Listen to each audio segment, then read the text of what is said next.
ನಮಸ್ಕಾರ, ನನ್ನ ಹೆಸರು ರೋಹನ್ ಬಲಚಂದ್ರ. ಇವತ್ತಿನ ಬ್ರೇಕಿಂಗ್ ನ್ಯೂಸಿಗೆ ಸ್ವಾಗತ. ಇದು ನಮ್ಮ ದೇಶದ ಫೈನಾನ್ಸ್ ಹಾಗೂ economic news.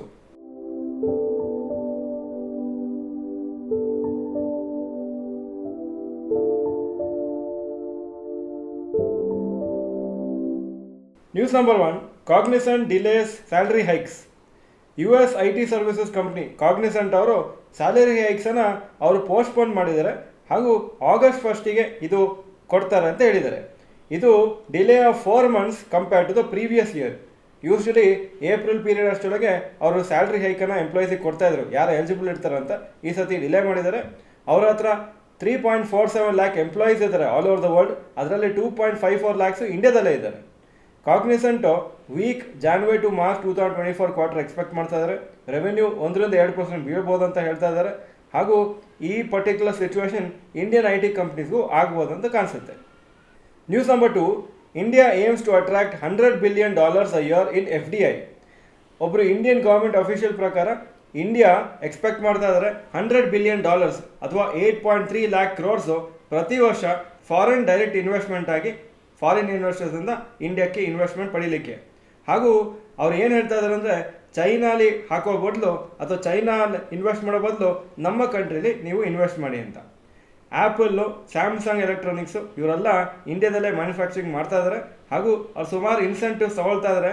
Prime minister Narendra ಮೋದಿದು ಗೌರ್ಮೆಂಟಿಂದ ಏನೋ ಒಂದು ಸ್ಪೆಷಲ್ ಪ್ರಿವಿಲೇಜಸ್ ಸಿಗ್ತಾ ಇದೆ, ಅದೆಲ್ಲ ಅವರು ಅಡ್ವಾಂಟೇಜ್ ತೊಗೊಳ್ತಾ ಇದ್ದಾರೆ. ಆದರೆ ಇಂಡಿಯಾದಲ್ಲಿ ಮ್ಯಾನುಫ್ಯಾಕ್ಚರ್ ಮಾಡ್ತಾ ಇದ್ದಾರೆ.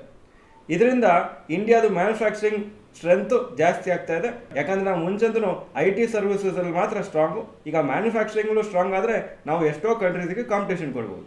News number 3, 3.7 crore new demat accounts open. 2023-24 financial ಇಯರಲ್ಲಿ 3.7 crore ಹೊಸ ಡಿಮ್ಯಾಟ್ ಅಕೌಂಟ್ಸ್ ಓಪನ್ ಆಗಿದೆ. ಹಾಗೂ ಇದು ಲಾರ್ಜೆಸ್ಟ್ ಇನ್ಕ್ರೀಸ್ ಎವರ್, ಅಂದರೆ ಹಿಸ್ಟ್ರಿಯಲ್ಲೇ ಇಷ್ಟು ಜಾಸ್ತಿ ಅಕೌಂಟ್ಸು ಓಪನ್ ಆಗಿಲ್ಲ ಒಂದು ವರ್ಷದಲ್ಲಿ. ಆ್ಯಾವ್ರೇಜ್ ಆಗಿ ನೀವು ನೋಡಿದರೆ 30 ಲಕ್ಷ ಡಿಮ್ಯಾಟ್ ಅಕೌಂಟ್ಸ್ ಪ್ರತಿ ತಿಂಗಳು ಓಪನ್ ಆಗಿದೆ. CDSL ಮತ್ತು NSDL ಸೇರಿಸ್ಕೊಂಡ್ರೆ 15.14 crore ಡಿಮ್ಯಾಟ್ ಅಕೌಂಟ್ಸ್ ಇದೆ ಸದ್ಯಕ್ಕೆ, compare to 11.45 crore accounts last year April ಟೈಮಲ್ಲಿ. ಇದು 11.9% ಇನ್ಕ್ರೀಸ್ ಆಗಿದೆ ಕಂಪೇರ್ ಟು ಲಾಸ್ಟ್ ಇಯರ್. ಹಾಗೂ ಈ ಥರ ಮಾರ್ಕೆಟ್ ಕಂಟಿನ್ಯೂಸ್ ಆಗಿ ಮೇಲೆ ಹೋಗ್ತಾ ಇದ್ದರೆ ಅಥವಾ ಸ್ವಲ್ಪ ಪಾಸಿಟಿವ್ ಆಗಿದ್ದರೆ ಆವಾಗ ಇನ್ನೂ ಎಷ್ಟೋ ಕೋಟಿ ಜನ ಸ್ಟಾಕ್ ಮಾರ್ಕೆಟ್ಸ್ಗೆ ಎಂಟರ್ ಮಾಡ್ತಾರೆ. News number 4, JSW energy raises 5,000 crores. JSW energy ಕಂಪ್ನಿಯವರು 5,000 ಕೋಟಿ ಪಡೆದಿದ್ದಾರೆ. ಶೇರ್ಸನ್ನು ಸೇಲ್ ಮಾಡಿದ್ದಾರೆ ಇನ್ಸ್ಟಿಟ್ಯೂಷನ್ ಇನ್ವೆಸ್ಟರ್ಸಿಗೆ, ಅಬುಧಾಬಿ ಇನ್ವೆಸ್ಟ್ಮೆಂಟ್ ಅಥಾರಿಟಿ ಹಾಗೂ ಸುಮಾರು ಇದೇ ಥರ ದೊಡ್ಡ ಇನ್ಸ್ಟಿಟ್ಯೂಷನ್ಸು. ಹಾಗೂ ಇದರಿಂದ ಅವರ ಕ್ಯಾಪಿಟಲ್ ಸ್ಟ್ರಕ್ಚರ್ ಇಂಪ್ರೂವ್ ಆಗಿದೆ, ಫೈನಾನ್ಷಿಯಲ್ ಫ್ಲೆಕ್ಸಿಬಿಲಿಟಿ ಸಿಗುತ್ತೆ ಅವರಿಗೆ. ಹಾಗೂ ಅವರ ಕಂಪ್ನಿ ಗ್ರೋತ್ ಮಾಡಲಿಕ್ಕೆ ಒಳ್ಳೆ ಅಮೌಂಟು ಅವರು ಇನ್ವೆಸ್ಟ್ ಮಾಡ್ಬೋದು.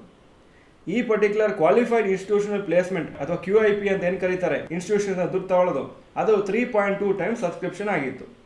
ಹಾಗೂ JSW energy actually operation start ಮಾಡಿದ್ದು 2000 ಇಸ್ವಿಯಲ್ಲಿ. ಅವರ first thermal power plant Vijayanagara ಕರ್ನಾಟಕದಲ್ಲಿ ಅವರು ಸ್ಟಾರ್ಟ್ ಮಾಡಿದರು. News number 5, rapid news.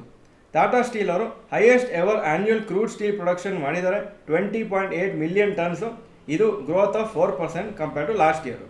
ಹಾಗೂ ಏರ್ ಇಂಡಿಯಾ 5,700 ಎಂಪ್ಲಾಯೀಸನ್ನು ಅವರು ಹೈರ್ ಮಾಡಿದ್ದಾರೆ, ಇನ್ಕ್ಲೂಡಿಂಗ್ 3,800 ಫ್ಲೈಯಿಂಗ್ ಕ್ರೂ ಈ ಲಾಸ್ಟ್ ಫೈನಾನ್ಷಿಯಲ್ ಇಯರ್ 2023-24 ಹಾಗೂ ಅವರು ಆ್ಯಕ್ಚುಲಿ ಈಗ 5-year ಟ್ರಾನ್ಸ್ಫಾರ್ಮೇಷನ್ ಪ್ಲ್ಯಾನಲ್ಲಿ ಇದ್ದಾರೆ. ಯಾಕಂದರೆ ಟಾಟಾ ಗ್ರೂಪ್ ಅವರು ಗೌರ್ಮೆಂಟಿಂದ ಇದನ್ನು ಪರ್ಚೇಸ್ ಮಾಡಿದರು, ಅವರು ಅದನ್ನು ಫುಲ್ಲಾಗಿ ಟ್ರಾನ್ಸ್ಫಾರ್ಮ್ ಮಾಡಿ ಹೊಸ ಕಂಪ್ನಿ ಥರ ಅವರು ಕ್ರಿಯೇಟ್ ಮಾಡಬೇಕಂತಿದ್ದಾರೆ. ವಿಪ್ರೋ CEO ರಿಸೈನ್ ಮಾಡಿದ್ದಾರೆ ನಿನ್ನೆ. ಅವರ ಟರ್ಮು ಇನ್ನೂ 1 ವರ್ಷ ಬಾಕಿ ಇತ್ತು. ಅವರನ್ನು ರೀಪ್ಲೇಸ್ ಮಾಡೋರು ಶ್ರೀನಿವಾಸ್ ಪಾಲಿಯಾ ಅಂತ. ಇದರ ಬಗ್ಗೆ ಇನ್ನೂ ಡೀಟೇಲ್ಸು ನಾಳೆದ ವೀಡಿಯೋಲಿ ಕೊಡ್ತೀವಿ. ಇದು ಇವತ್ತಿನ ಬ್ರೇಕಿಂಗ್ ನ್ಯೂಸು. ವಿಡಿಯೋ ಚೆನ್ನಾಗಿದ್ದರೆ ಲೈಕ್ ಬಟನ್ ಪ್ರೆಸ್ ಮಾಡಿ ಹಾಗೂ ವಿಡಿಯೋ ನಿಮ್ಮೆಲ್ಲ ಫ್ರೆಂಡ್ಸ್ಗೂ ಕಳಿಸ್ಕೊಡಿ. ಚಾನಲ್ಗೆ ಸಬ್ಸ್ಕ್ರೈಬ್ ಮಾಡಿಲ್ಲ ಅಂದರೆ subscribe button, bell icon press ಮಾಡಿ. ವಿಡಿಯೋ ನೋಡೋದಕ್ಕೆ ಧನ್ಯವಾದಗಳು. ನಮಸ್ಕಾರ.